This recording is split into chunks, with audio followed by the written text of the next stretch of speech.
All right, Michelle here again.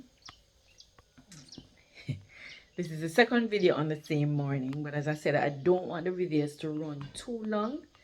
Kind of separate the topics as well as shorten the time that I spend on one. So this is my second video of the morning. Again, this is the 3rd of February, and I am Michelle. For those persons who are tuning in for the first time, I'm Michelle. I moved to Ghana last year, packed up my stuff, packed up my kids, and we moved. Didn't visit the country before. Um, did some research. Um, I got help, to be fair, and it hasn't been perfect, the outcome, but it has been better than most circumstances that I've been here now. And I've been sharing um, my experiences so that other persons can be at least aware of the possibility of some things that they can experience. So I did a video before this on my experience with the payments for my resident permit. um I'm looking towards renewal coming up, and I don't know, maybe I'll do another video on it, but for now that's that video. If for those persons who want to know about the resident permit, um I am going to talk on this video about the NHIS. I remember the first time I heard about it was a casual meetup. I was out on the road doing some errands with the person who helped me get here, and this couple introduced themselves, and they actually mentioned that there is a government health scheme here that didn't cost too much, and it was basically good, based on the benefits. I haven't personally experienced it, so I won't go through it. No, I'll talk about really what it represents. All right. So I know persons will criticize. I've heard some comments about health not being good here, and um, costs of the health here, and so on. I've seen videos. In fact, I remember one particular video with this lady who spoke about what she was speaking in terms of spending 100 and something US dollars for a service, a visit to the doctor. Um, but I know some persons will find that affordable. Not everybody is gonna find 100 US affordable. I've been to the doctor twice here because I had malaria. They have a hospital at Asebu that in fact I went to two different ones. The first one didn't do, I think they only did the test to ascertain whether or not I had malaria. Outside of that, they didn't I don't think they tested. I don't remember the tests, no, because that's not really my focus. But the second one I went when I had a relapse was a little bit more thorough. And it's actually a hospital. I stayed overnight. I was placed on drip and so on. The only thing I got from the first visit was they gave me 2 mosquito nets. The second one, no, I didn't get that. I wasn't offered. I don't know if they actually do give it away, but I'd like to think that the possibility exists that you can get it. I said that because the mosquito nets, somebody told me to buy, but I don't think they sell it like that. You get it from the hospital. If I'm wrong, I don't mind being corrected. All right, but that's the impression I got when I inquired, when I tried to get for myself. And then the persons who gave me, they got them from the hospitals through either family members or friends. And of course, those that I got from the doctor. So I was thinking of how do we visit the doctors here. So there are talking about the NHIS, and I wanted to check it out because Carissa has braces on. Adriana, my granddaughter, has braces on. They got braces on in the US. While I was in North Carolina, my daughter had, what they call it? She had to do, uh, yeah, she had to have a root canal done. It was puzzling because before I left Jamaica, we did a whole lot of stuff. I particularly did a whole lot of stuff on her teeth to make sure we got cleanings and so on. She had an issue with teeth coming out. That's how my teeth changed when I was small. A One came out behind the loose one and pushed out the loose one and it fell out. I was noticing though the Carissa's wasn't falling out. So they removed some of those teeth. And it happened when we also moved to Dominica. That's another story. But she had to take a tooth out in Dominica. So when we were preparing to come here, I made sure I did the check-ins for her teeth and so on. And she did some extractions. So when I came to the US now and I realized the cost of things, I didn't want, she was still changing teeth. And believe you me, people, one of the things that came out of her extracting so many teeth prior to us coming to the US was that she didn't want to go back to any dentist to remove it. So I think one of the times she had loose teeth, and what she did was use nipper, the nail nipper, and pluck it out. Yes, she did. Little proud of the fact that she thought of it. To extract at the time, I think it was 200 and something when I checked it out, somewhere between 200 and something and 300 and something dollars.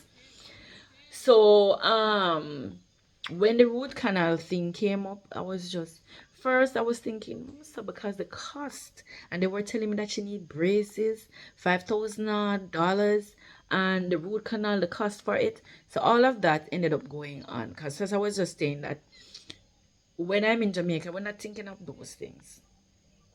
We're really not. And it would not have been so difficult because if I was in Jamaica, I would still be teaching, and the teaching health insurance, the teacher's health insurance is not bad when it comes to dealing with things like that. But here I was in the US, and the root canal, when I checked it out, you're talking about a couple $1,000s. And that is outside of whatever care, whatever consultation fees, and then they are saying that she needed braces. So long story short, I ended up going through all of that. The problem though is, since we got here, we have not done any kind of follow-up on our braces. Main reason being, I needed to make sure I didn't lose any more money like how I've been losing with the house and the little episodes and issues. And with what I discovered, that 800 that I spent on getting my permit, that I probably didn't have to spend. But anyway, when we finally sent her in for consultation, my older daughter took her and her daughter, because her daughter also has on a braces. When we finally took her in for consultation, we were told that it was 15,000 cedis for the change. The braces that she had on could not be facilitated here because they didn't have the equipment. So they had to remove it and put on, and she would have either a year or 2 years, or a year and something to 2 years to continue wearing the braces, because we noticed that her teeth wasn't lined up top to bottom after a while. They kept tightening. In the US, they didn't pull out the teeth that was behind. I think she had two or so teeth still behind the front ones.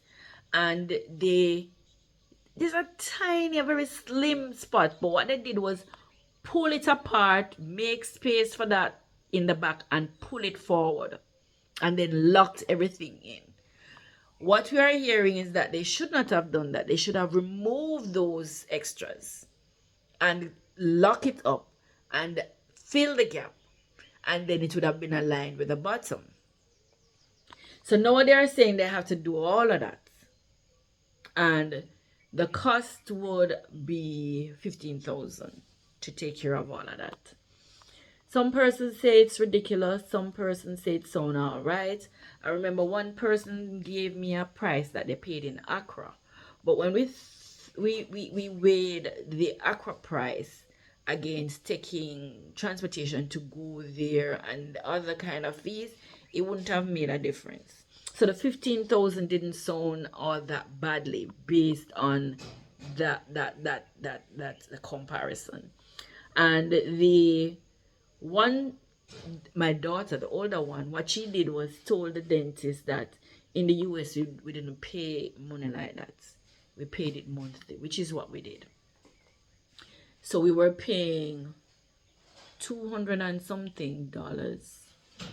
I think Carissa's was 124 and Adriana's was 146, and that was after my insurance covered 2,000 and odd. That was in Georgia, because after we switched from North Carolina, I had to finish paying off whatever they thought I owed in North Carolina while I was picking up in Georgia and starting the payments in Georgia. So it was really, really stressful financially.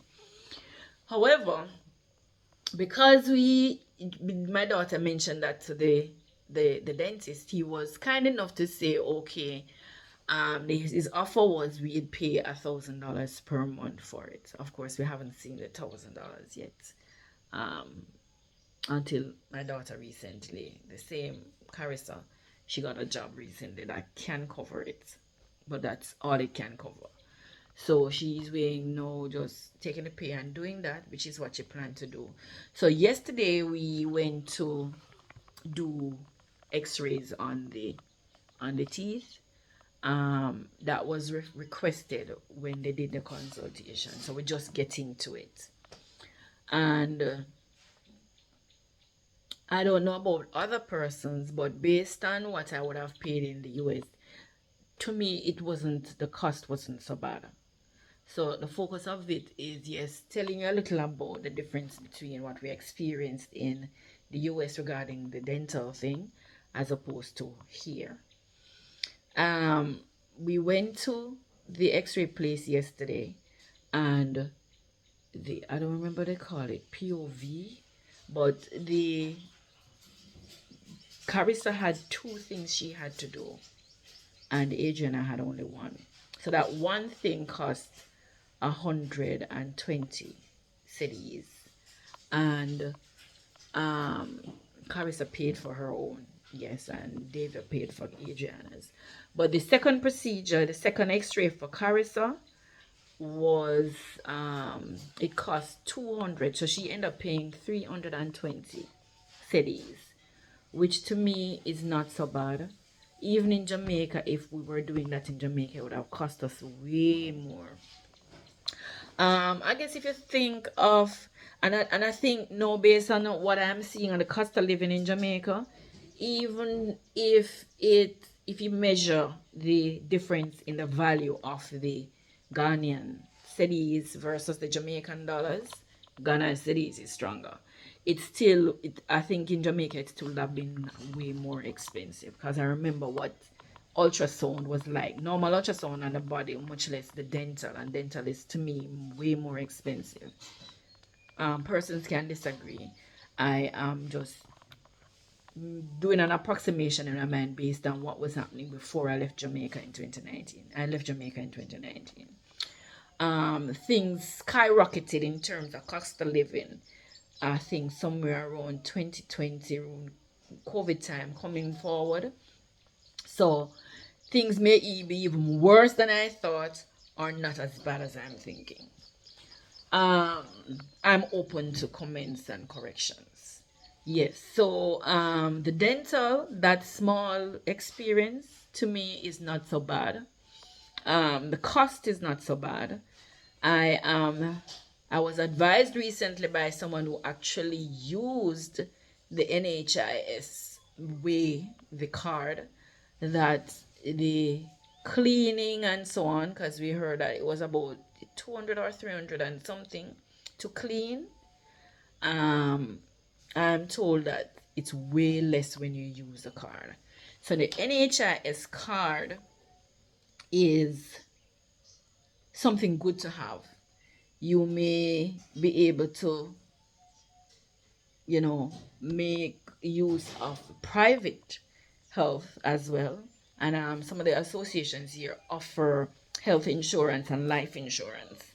So with that insurance and the government one, you should be able to, you know, navigate the health situation here a little bit more affordable. It should be more affordable, right? So I am thinking of doing that, and that was one of the things. The NHIS thing is another thing that I did yesterday. I don't have a lot to say about it yet, but I'm going to do another video touching on that a little bit, because I'm hoping by registering for it, it does what I was told it would do. So I'm going to do another video and just tell you, not the process really, we haven't finished, but I'll tell you what I found out in another video. This one has gone to 15 minutes now, and sorry for the little bit of distraction. I'm thinking about the amount of things I have to do in the yard in a little bit, so I keep, but I'm still going to do the video after this before I head out. All right, so I'll see you in another video. I hope this one also give just a spark of light on a specific. I know not everybody's gonna be interested. I know there are persons, I know for a fact there are persons who come and they intend to flash back to the US and make use of whatever health benefits they have there. I wouldn't do that even if I could, and I have not. I can say that I burned bridges when I left the US.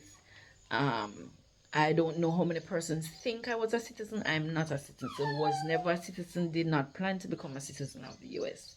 I went to the US in 2019 to teach on a J1 visa, and then I switched over to an H1B visa in 2023. So when I left, I didn't left because I had to at the time. I left because I decided to. I had one more year left on the H1B visa, and I weighed whether or not I wanted to. I didn't think it was wise for me to wait until the last minute. So I actually resigned the job I had at the time and packed up and left. So the visa actually would not have expired until 2026 June. All right. But the cost, the things that was happening since the new president came in, the possibilities for the stress going forward, I wasn't in that. So here I am, and I'm better for it. I have no bones about saying that. And from an RV to a 2-bedroom house. When I was in the RV, I wasn't even sure how we would transition from the RV to apartments if we wanted to. And then in the US, when you take things out on hire purchase, believe me, it come like you spend your entire life paying for it. So it could not, if I had traded in the RV, I would have, my cost of living would have ballooned into the stratosphere. Yeah. And at the time I was paying